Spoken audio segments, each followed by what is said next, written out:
আর ওইটা গরুর লেজ, যেটা গরুর এই যে চোখ, আর এটা গরুর শিং। আর কি লিখে দিয়েছে বলো তো? হাম্বা মুবারক। বাবু হয়ে বসো, বাবু হয়ে বসো, হ্যাঁ বাবু হয়ে বসো। এই দেখেছো কবুতরগুলো ঢুকানো হয়নি, পক পক আওয়াজ করছে। দেখি। আসসালামু আলাইকুম। আয়াস হবে নতুন আরেকটি ব্লগ দেখার জন্য আপনাদের স্বাগত জানাচ্ছি। আজকে ঈদের আগের দিন, ঈদের আগের দিন অনেক বৃষ্টি হচ্ছে। সকাল থেকে বৃষ্টি ছিল না, দুপুরের পর থেকে। আজকে ব্লগটা আমি এখন থেকে শুরু করছি।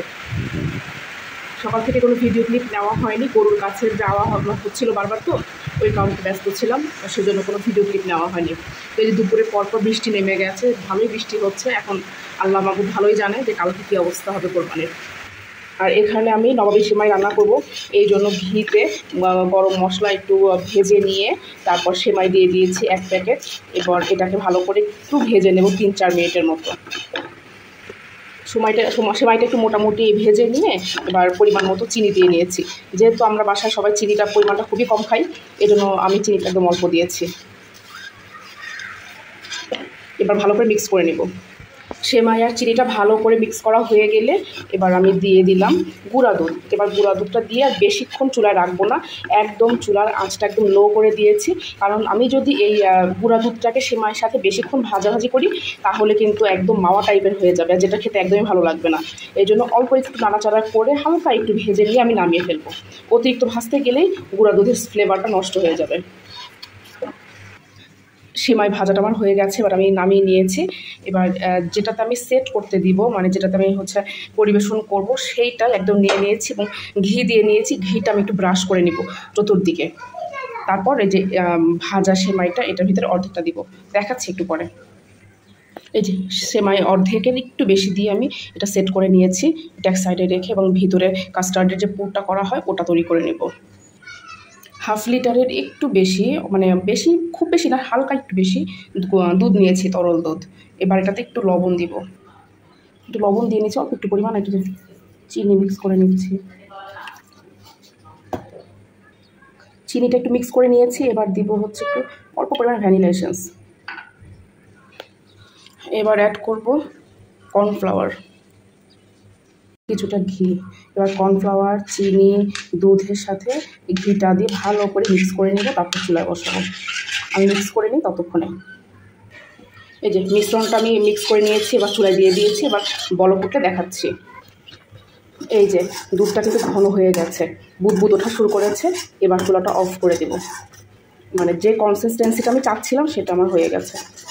এটা আবার ঢেলে দিব এটাতে।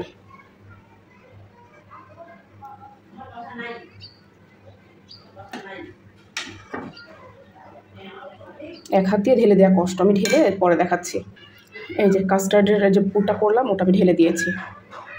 এবার বাকি যে সেমাইটা ছিল ওটা এখন উপরে দিয়ে দেব।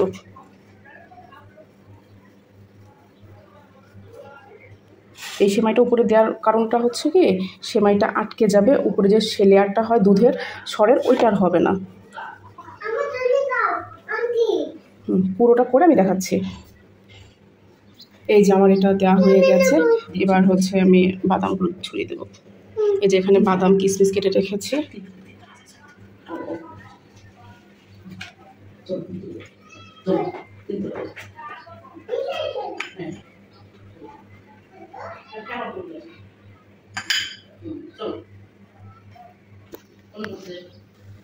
এই যে আমার নবাবী সেমাইটা কমপ্লিট হয়ে গেছে।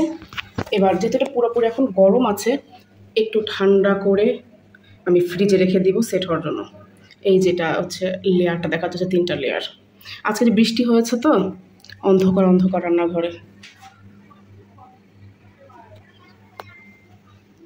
বলতেছিল যে একদিনের জন্য আর কিনবেন ওই কেজি পাথর দিয়েই চালান, এটা বলতেছিল।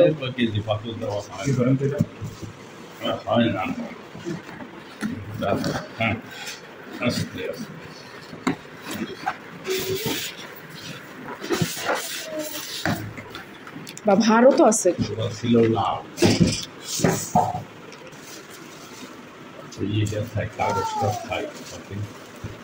ওইটা যে উপরে প্লেটটা,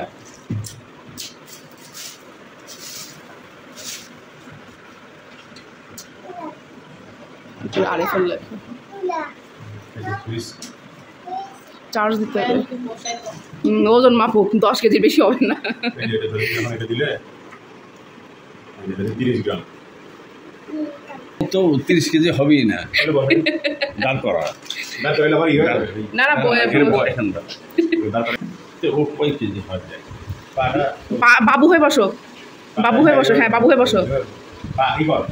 কেজি কত আসছে? আমি তো এই মাত্রই বললাম যে 10 কেজির বেশি হবে না। 12 কেজি।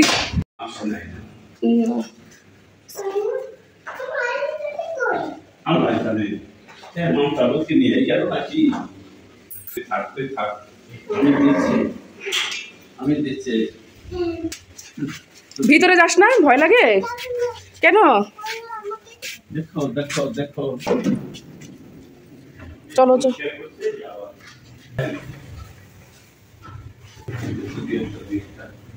সকাল থেকে নামা হয়নি, তো এখন একটু নামলাম, গরুর কাছে আসলাম। তো গরু আজকে কিছুই খাচ্ছে না, এই জন্য আপু টেনশন করছে।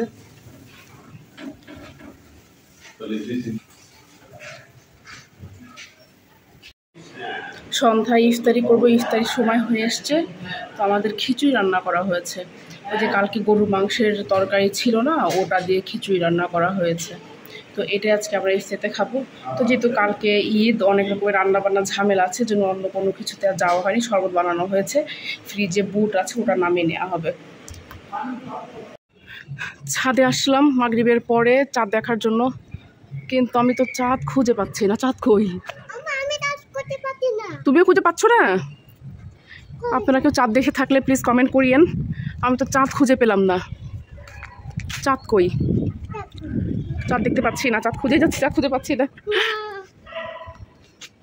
আসলে আমি দেখতে পাচ্ছি না নাকি? চাঁদ কি এই সাইড উঠলো? বিল্ডিংয়ের কারণে কি দেখতে পাচ্ছি না নাকি? কিন্তু আমি দেখতে পাচ্ছি না, আসলে দেখতে পাচ্ছি না। চাঁদ দেখতে এসে এই যে ছাদের কবুতরের এখানে এসে দেখছি কবুতরগুলোকে ঘরে ঢুকানো হয়নি, এরা সব বাহিরে। এই যে কি সুন্দর লাগছে দেখতে। বাবা এই দেখেছো, কবুতরগুলো ঢুকানো হয়নি, পক পক আওয়াজ করছে। দেখি ধরতে পারি কিনা, ধরে ঢুকাতে পারি কিনা। চাঁদ দেখতে না পেয়ে আমরা নেমে চলে যাচ্ছি। চাঁদ দেখতে পেলাম না। বাবা চাঁদ দেখতে পেয়েছো? পাওনি? আমি তো চাঁদ দেখতে পেলাম না। চলো বাসায় যাই। আয়নবাবুর ঈদ শুরু হয়ে গেছে। হ্যাঁ, আমার আয়নবাবুকে আয়নবাবুর মামি মেহেদি দিয়ে দিয়েছে। কি লিখেছে? গরু এঁকে দিয়েছে। কারণ কি বলতো, গরু কেন এঁকেছে? আর ওইটা গরুর লেজ, এটা গরুর এই যে চোখ, আর এটা গরুর শিং। আর কি লিখে দিয়েছে বলতো? হাম্বা মুবারক। এটা কুরবানির ঈদ, এই জন্য হাম্বা মুবারক। হ্যাঁ, আমার ছেলে কি সুন্দর করে মেহেদি দিয়ে দিয়েছে। হ্যাঁ, তুমি খুশি আব্বু? হাম্বা। টাটা ভাই, আসসালামু আলাইকুম। সালাম দেওয়া হয়ে গেল।